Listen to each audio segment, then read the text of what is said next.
kad umrem meni neće lako biti. Istina će da ispliva, sve će se otkriti. I kakav sam bio kad je bilo gusto, kako babi u tramvaju, nisam s mjesta ustao.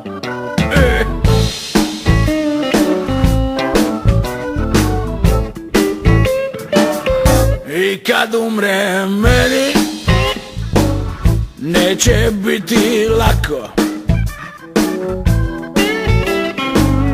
čitat će se moji gresi dugo i polako. I kad umre meni lako biti neće, tek u smrti neke stvari jako zaboleće. Zato smrti treba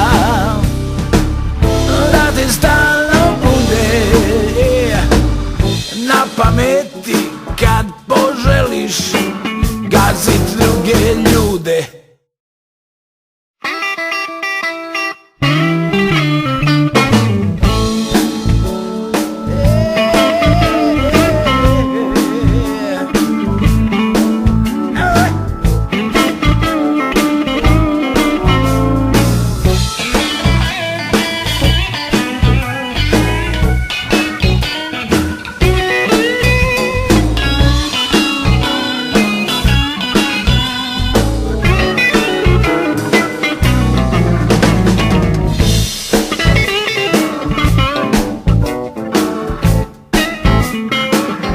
Vazduh koji dišeš ne shvataj olako,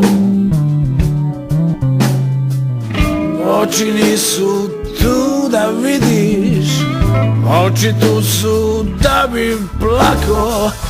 Zemlja nije tvoja, vani je ni nebo,